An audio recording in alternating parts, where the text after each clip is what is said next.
Welcome everyone to the Tactical Tavern. I'm your host Tomas Alas, and in this episode I'm excited because we are checking out the Pinkerton Inversion. Let's cut into it.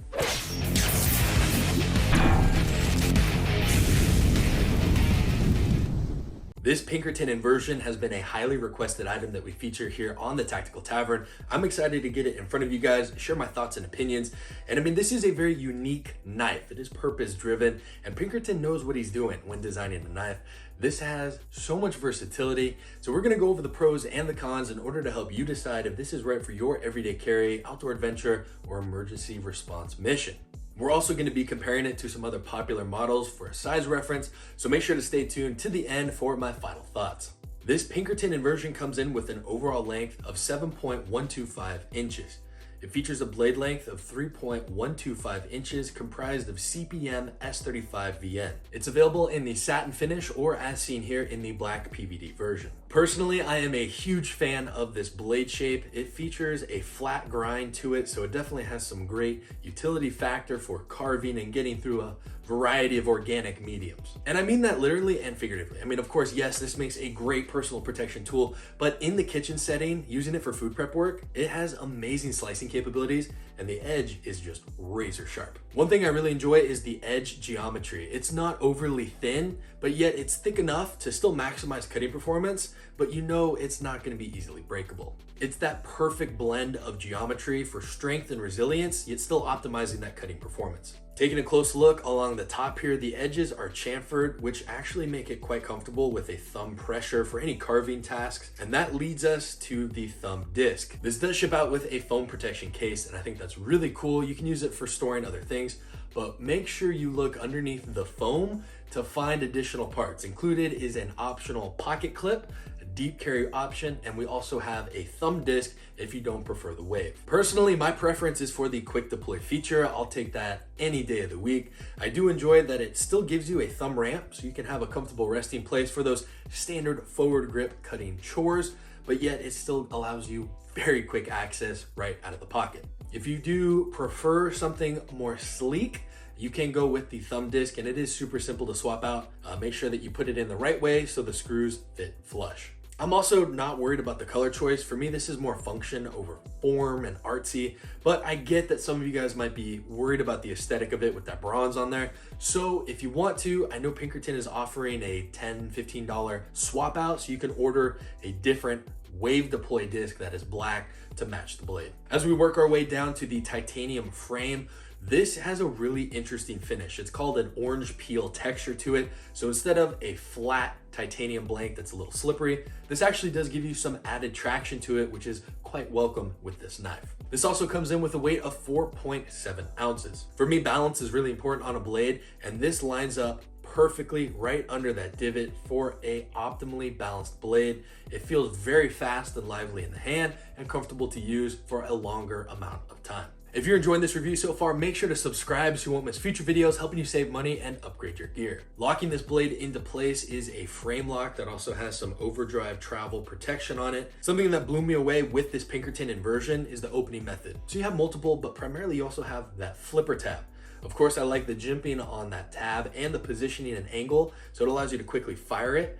And when you deploy it, the flipper tab disappears onto the inside, allowing you to get really close to that blade for optimal control. But as a design feature, I mean, that is incredible for it to just disappear, but then come right back into it. That's not easy to do, so I have to highlight that. That's impressive. Although I feel that this was certainly purpose driven and robust in nature, it still has an excellent fidget factor to it. The blade is just insanely smooth and drop down shut. Opening the blade, you can use that thumb disc. You can thumb roll it for more quiet and concealed draw, but you can also do that finger flick. You can wave deploy it. There's so many ways that you can get this blade into action. And with practice, you can also fire it using a reverse grip, flicking it down with your middle finger onto that flipper tab. This blade also comes standard with a ring attachment, which is really nice if you want some added retention and a faster deploy from your pocket. If you're a little bit unfamiliar with the wave deploy feature, it'll help keep it in your hand. In the closed position, I like it because you can use it as an icebreaker for parties and events where you really need to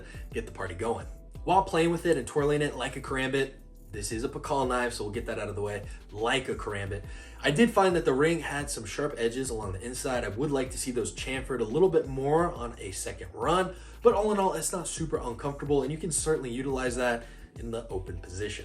Removing the ring was super simple and took less than 2 minutes. 2 screws in there. I recommend keeping those pillars in there for added integral security, but you can swap it in and out depending on your carry preference. And speaking about carrying this knife, I love the fact that it comes with 2 pocket clips and it is reversible.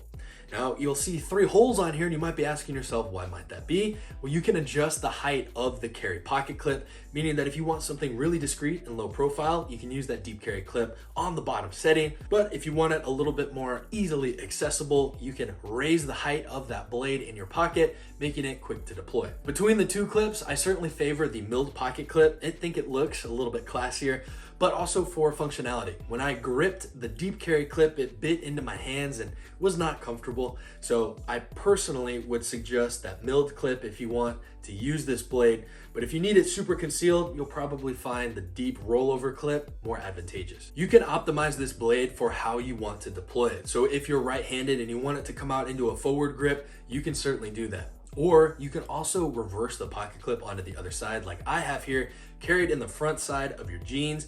And when you go to deploy it, just roll it into your hands and you're set up for a Pakal grip. You do have some great options for how you want to carry and deploy this blade, making it very versatile. If you go with the frame lock side, it'll line you up for the flipper tab deployment into a forward grip. If you do want something fast, you can also leave it there and add the ring, but keep in mind that when you deploy it with the ring, you're pulling back on your clothing to hit the deployment feature and then bringing it forward, which could take added time if you're in a close quarter situation. So what I did is I rolled it over to the flat side, secured the clip there, and that way when I go to deploy it, it will pop out, and then all I simply do is roll it into the Pakal grip. One of the benefits of carrying it this way is, one, you have forward deployment and you raise it up towards your package that you're trying to open. The other added benefit is that the frame lock milling actually provides a traction point for your thumb, ensuring you have a more consistent and reliable deployment. I have found that the care and maintenance for this blade is also really easy because it's an open construction. You can blow it out, add your oil as necessary, and also for sharpening, it's a little bit more of a straight edge. So you can simply prop this into the wicked edge sharpening system like the new WE64 Cobalt, or of course you can add stones or even a ceramic rod to keep it sharp in the field. Some of the benefits for me of the Pinkerton Inversion is that it's just a classy looking blade. And even though it looks gorgeous, it feels even better in the hand. The ergonomics on this are just out of this world. The design feature, the thought that went into this came from someone who actually knows his blades. So I fully endorse the Pinkerton Inversion. I think it's a great investment. And at the time of this review, you can find these blades for around $290. Keep in mind, if you do want some additional accessories, check the website. They might be out of stock at this time, but they will be restocking very shortly. So keep an eye out and sign up for any mail list that you can get a hold of. And if you're still curious about this blade and you want to feel it in hand, make sure to stop by Dirk Pinkerton's booth at Blade Show Atlanta. He'll be at booth 41F. While utilizing it with the disc, I'll make sure to throw it up against the Spyderco Yojimbo. It gave me some of that feeling of that forward slicer blade, but yet this has a little bit more versatility because you can also roll it into the Pakal grip. Here's the size comparison next to another very popular Pakal style knife on the market right now. That is the Emerson Elvia, designed by Ed Calderon. And for a fixed blade option, which is quite larger but available on the market right now, we have the Half-Breed Blades CFK02, which again is quite large, but it gives you a reference for how compact and easily carryable this Pakal from Pinkerton is. Well, there you go. That is my review of the Dirk Pinkerton Inversion. A big thank you for watching and clicking on this video. If you guys would love to help support the channel, please make sure to drop a like, share it with a friend who may also be interested, and subscribe to see more content. While you're there, follow us on Instagram at Tactical Tavern. With all that being said, my name is Tomas Salas. Thank you again for watching. I'm excited to see you in the next video. And remember, be prepared, be practical, stay tactical.